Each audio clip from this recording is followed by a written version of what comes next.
also for the president of France.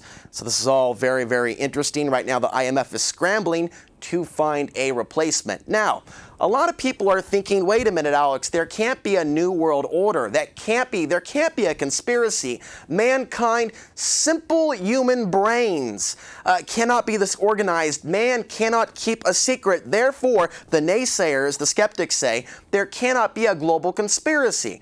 But again, those naysayers, those skeptics are basing their assumptions on the fact that it is a human conspiracy. And I have my doubts, and Jack also has his doubts. Over the last 30 years, an outstanding author and researcher named Zecharia Sitchin, a name that many of you are familiar with, has written a total of 9 books which describe a race of ancient beings that came to Earth about 450,000 years ago. These books go into great detail about these beings and their activities on Earth. Sitchin's books are based on ancient tablets found in Mesopotamia, modern-day Iraq, by the way. Isn't that a little bit interesting? The lands of the Garden of Eden described in the Bible. The Grandest Deception is a book that is based on Sitchin's work and the Bible. It describes how the ancient tablets and the Bible are related to current events. The Grandest Deception describes how the earth was created and how mankind was created. It also describes the conditions that mankind will face during the New World Order, as well as the fate of mankind if we continue down the path that we are presently on. Dr. Jack Pruitt, calling in from Texas tonight, as a physician, still to this day, who lives in Southeast Texas. He runs a small medical clinic in a rural area near Houston. He spent many years studying the Bible, the works of Zecharia Sitchin, the Dead Sea Scrolls, and various scriptures of a religious or spiritual nature. The conclusions that he's reached that are described in The Grandest Deception are his own. They do not represent the opinions of Zecharia Sitchin or anyone else. Dr. Pruitt, thanks for coming on the show tonight. Thank you, Alex. You know, and I'm still working on finishing your book. I'm halfway through it.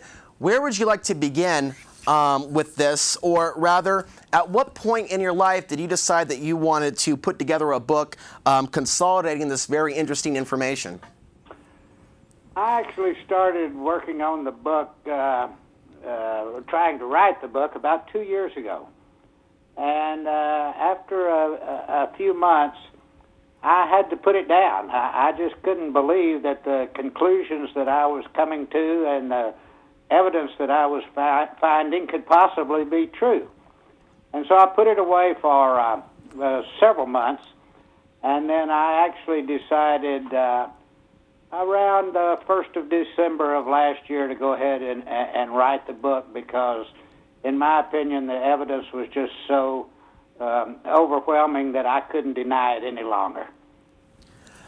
You mentioned several texts that you have researched over the years to come to these conclusions. It's also the frequently asked question, where does this alternative information about our true origins of mankind actually come from?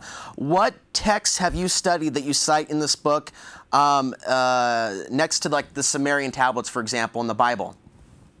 Actually, I have to give credit for the study and research concerning the Anunnaki to Mr. Sitchin. He spent about 30 years studying and doing the research. I actually spent about 20 years, I understand, over in Iraq and various parts of Mesopotamia doing archaeological digs. And he actually dug up a lot of these old tablets, and there are literally now thousands and thousands of them. And he did an amazing job for the last 30 years. And when I read his first book, I did it simply out of curiosity. I happened to hear him on a radio talk show one night, and it sounded interesting, so I read his first book, or the first book of his that I read was The 12th Planet. That piqued my interest, and I had been studying the Bible very intently for years. And I began to put two and two together, so to speak, and my belief today is that the Bible is not a story about God. It's a story about the Anunnaki, who called themselves gods, and they revealed a great deal to us in the Bible about themselves, about their plans for mankind, and their plan for the fate of mankind. And so my book is primarily about the Bible more than the Anunnaki, in my opinion. I just, like I said, put two and two together, and I believe that that the stories in the Bible are basically stories about the Anunnaki and their plans for mankind. There is an old text that's about 4,500 years old that is an Akkadian text called the Epic Creation, and that's where the information comes about the creation of the earth. And according to your research, when was the earth created? Well, according to my research, about 4.5 billion years ago. That also coincides very accurately with our best science today. And that's one of the things that began to pique my curiosity early on about the Bible. I am a medical doctor and having a scientific education, the very first verse in both the Christian and Hebrew Bible say, "In the beginning God created the heaven and the earth." Well, our best science today tells us that our universe was created 16.5, 17 billion years ago, but the earth was created 4.5 billion years ago. And so my first question was, well, what does it mean in the beginning? Does in the beginning mean when the universe was created, or does it mean when the earth was created? And then I kind of took it from there. You know, for those listening that are new to this information, one of the most fascinating parts of the Bible is the creationism story, which clearly seems to parallel the Sumerian tablets and their description of the first man as well, Adamu. Brief us on this creationism story in both the Bible and the Sumerian texts. Well, they're very, very similar. The tablets that are now called by scholars the creation epic are actually 7 tablets. Kind of coincides with the Bible's 7 days of creation. The difference is, of course, that the creation epic goes into great detail about exactly what took place during the early days of our solar system and explains how the earth was created. And these tablets that contain this information are approximately 7,000 years old. And so another question that I immediately had once I read this was, how could these people, the Anunnaki, know in such great detail how the earth in our solar system was formed unless they were eyewitnesses to the events? And so my belief is that the Anunnaki were present during the creation of the earth on Nibiru, their home planet. And actually Nibiru, of course, if you read the creation epic, was the planet that was involved hitting another planet that was called Tiamat in the Sumerian tablets, splitting Tiamat, and approximately half of that planet became the Earth, and the rest of it that was broken off became the asteroid belt. And in fact, in the Hebrew Bible, the first sentence says, "In the beginning, God created the hammered-out bracelet and the earth." Well, the hammered-out bracelet is the asteroid belt, which is the asteroids that are between Mars and Jupiter.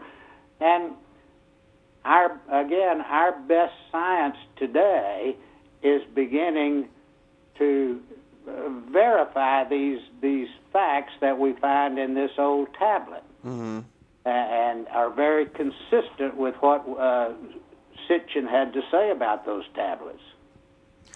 And why do you think the Anunnaki came to Earth?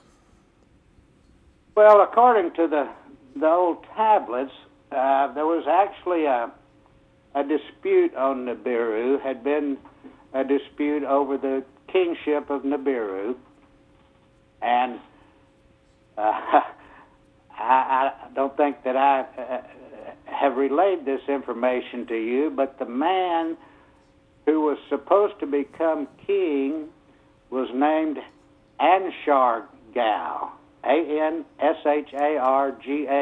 or Anshargal. He was actually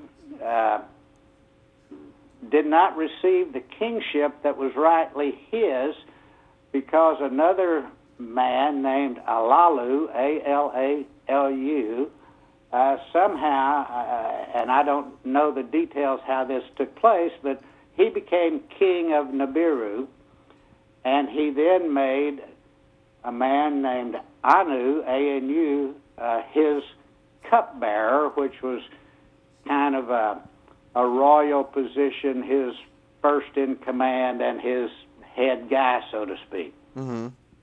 Then Alalu served as king for approximately 9 or 10